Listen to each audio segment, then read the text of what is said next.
Yves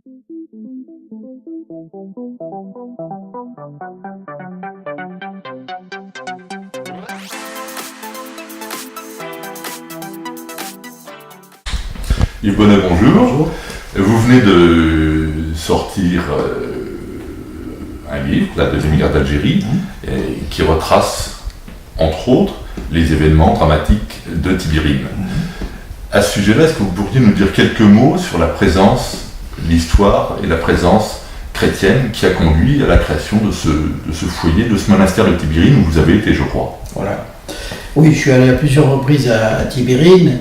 Et Tibérine est un de ces lieux où perdure, et où s'est affirmée d'ailleurs la permanence de la pensée chrétienne. Bon, il ne faut pas oublier que Saint-Augustin était un berbère, et que ce qu'il a écrit est probablement une des contributions les plus fondamentales à l'histoire de la pensée. Oui, à la pensée chrétienne, incontestablement. Alors, pour en revenir à une période beaucoup plus récente, l'Église catholique d'Algérie, sous l'impulsion d'un homme qui est un grand homme, et qui est reconnu comme tel d'ailleurs par les Algériens, le cardinal archevêque Duval, surnommé Mohamed Duval par ceux qui lui voulaient du bien, que tout le monde reconnaîtra, l'Église d'Algérie, elle a toujours entendu se démarquer du contexte colonial dans lequel, qu'elle le veuille ou pas, elle évoluait. Et par conséquent, elle a tenu à rester une église au service de tous les croyants, qu'ils soient chrétiens ou qu'ils soient musulmans. Et lorsque l'indépendance est arrivée, elle a aussitôt été reconnue comme une des composantes, ça c'est très important, comme une des composantes de la communauté algérienne. Elle doit réellement beaucoup au cardinal Duval, mais elle doit à un certain nombre d'autres prélats, comme Monseigneur Clavry, qui a été évêque de Rang, qui a été assassiné, comme Monseigneur Tessier, qui a succédé à Monseigneur Duval.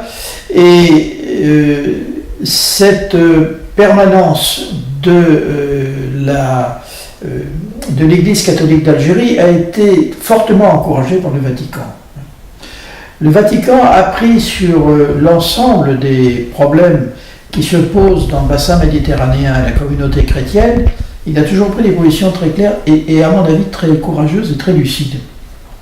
Et par conséquent, le Vatican est allé parfois très loin. Bon, il faut relire ce qui s'est passé à Sant'Egidio avec probablement des excès qui sont un peu des faiblesses de naïveté, mais... Pouvez-vous nous dire, Sant'Egidio, qui est un rouage de la diplomatie vaticane, où vous en parlez d'ailleurs dans votre ouvrage, faites-nous un petit zoom sur Sant'Egidio. Voilà, Sant'Egidio, c'est un monastère dans lequel le Vatican a appelé, a invité un certain nombre de gens à venir s'exprimer. S'agissant de la guerre d'Algérie, les gens de Sant'Egidio, la communauté de Sant'Egidio, a souhaité ouvrir les portes d'un dialogue interreligieux et pour ne rien cacher politique entre les différents partis politiques ou courants de pensée algériens.